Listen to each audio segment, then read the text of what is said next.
to another log analysis made easy, lame video, and we are going to be covering a question that was sent to me a little while back, and the question was basically, there was some confusion about the stats command and the chart command and how to differentiate them. And so I'm going to give a general use.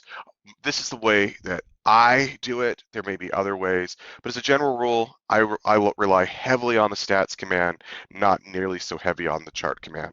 But let me show you this in action. But in order to show it, the first thing I got to do is I call these tables, even though there is a table command. So be a little careful. It probably should be a different word, but I basically, you provide a nice little table to the user. We're going to be looking at my index equals bro, source type equals correlate con. If I do a head 100 on these are my connection logs on my network, except they're not bro logs, they're correlate logs. My bad. And so then this is the real quick summary. Here's the raw information. I've accelerated it. And so I have a bunch of other fields here.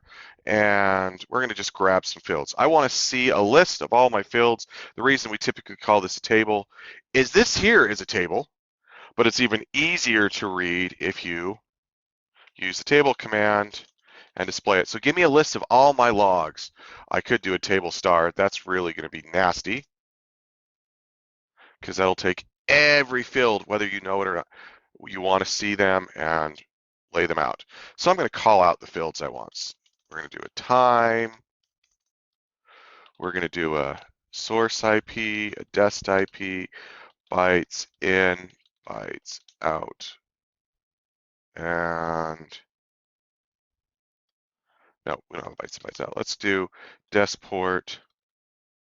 Something like that. That gives me some things to work with. Now I have a table. Here's a time field. Here's an IP address, a destination IP, and a number. Now let's use statements that you hear often. All right, here's a table. This is analysts. I work a lot with security analysts. They like to see this stuff all in a nice tabular format so they can quickly view through it. And that's the way they like to see their data. It's all nice and tabled for them. And this takes each individual event and displays it. Now, people change that and say, can we summarize that? Give me a list of all the destination ports. So we can just do stats count. Give me you don't have to put a thing here, but stats, the typical syntax is stats and some form of math, whether it be count, average, mean, median, standard deviation, first, last, min, max. There's a lot of different commands you can do to manipulate the summary of the data, summarizing it. If you don't put anything in there, it just naturally uses count. I'm going to write it out there, stats count by, and then use the word by, because let's just take the way you would say it. I want a list of all of my destination ports, or give me this table by destination port. So we write by destination port, and voila, we have a table, but it's much smaller. Instead of having 4 pages worth of events, we have 1 page and it's all summarized. And there you can see this. You lose context, but it stats up and gives you statistical numbers on there. I can just do, source IP, give me a list of all my source IPs. Back they come. I could do, give me a connect source IP to destination IP. So this will make it a little bit larger because you're going to see like .1.1 talk to 2 different addresses. And so you can use this by command just like that. That's the stats. I have videos on stats. I'm going to start making some more stats videos because they seem to be very popular. So I'll keep working on those. But the general gist is you can summarize the data and take that table, and instead of having hundreds and hundreds of events in there, you start to summarize it down so you can start to do some form of manipulation on it. I want to look at the most commonly occurring, the least commonly occurring, things like that. Now, there's the ability right here. I can just click visualization. And if I have numerical data, that'll work. I don't have numerical data, so I'll do a line. And you know what? Let's make it numerical data because charts just don't look very good without it. So I'm going to do dest port. There are ways to work around the numerical. That's not the point of this video. So now I have a desk port and a nice visual. This is management eye candy. It is helpful if you want a real quick snapshot to be able to see everything real quickly. And the same principle works on a dashboard. You build a dashboard, instead of using the events, you use table. I mean, instead of events, you use pie chart. Choose whatever chart you want to use, and that comes back. Now I can, just like I've used stats, I can use chart. Now, chart typically requires a little more information. Stats just allows me to flat out say, hey, give me the count here. I say that stats and chart are interchangeable. That's not completely true. Sometimes they will, sometimes they won't. You just have to make sure you phrase it right. So for example, on this pie chart, that's totally okay. And so I can switch it and line chart. And now the exact same command worked. And so I can use stats, I can use chart, and I still flip over the visualization.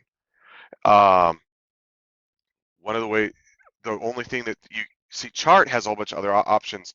I can actually say what kind of chart I want to use. That's not the point of this. I don't typically go there because I can just grab the visualization, or if I'm making let's make a dashboard.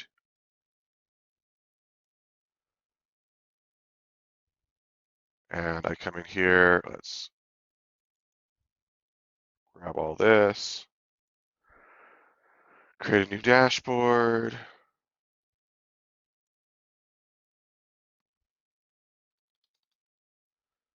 private, classic. I'm just going to come in here, add input, add a panel, new, and see, I can just choose flat out which one I want to use. So if I want to use pie chart, I'm just going to put the command in there and use stats, just because it's what it's what I always use.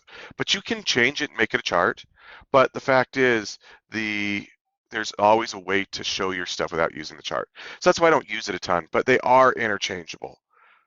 So there we go, we have a chart.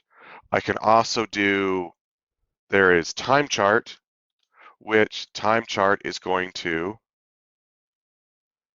break these things up by time. And so if I do a span equals 1 minute, this will look weird because now you're gonna have time chunks down here on the bottom. And these are your values. We're gonna need more than a head 100 now to make this work. Let's just go the last, flip this to fast, flip this to 60 minutes.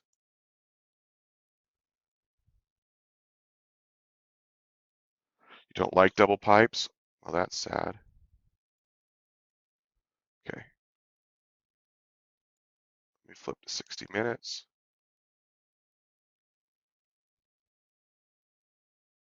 Now it's going to break these down into 1 minute chunks, and then each one of these will be its own line. So chart gives you a different way to basically do visualization commands, but as a general rule, I'll use time chart or I'll just use stats. And see, I can do this the same. I can do stats here, and I can do a span bin time span equals 1 minute. This will be the exact same chart. But instead of doing time, I put time at the end, and stats does the exact, span FM, what did I write? Span not dash, span equals, there we go. The exact same command. And then I just, instead of doing that, I use visualization. If you use a chart, the statistics will come back as a chart. If you use stats, the statistics will come back as statistics, and then you just change to a visualization.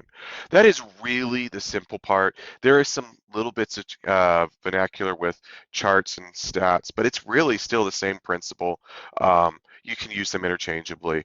I don't know if that answered the question. I hope it does. If I didn't, please feel free to comment down below. But don't let stats and chart really mess you up. You can choose to use charts. my summary is I don't. I tend to just stay with stats command, and I'll use a time chart, and then I'll specifically pick this. There are some visualizations, such as spark lines and other things. You know what? I'll just do a video on that. There are specific visualizations you must call out the chart command.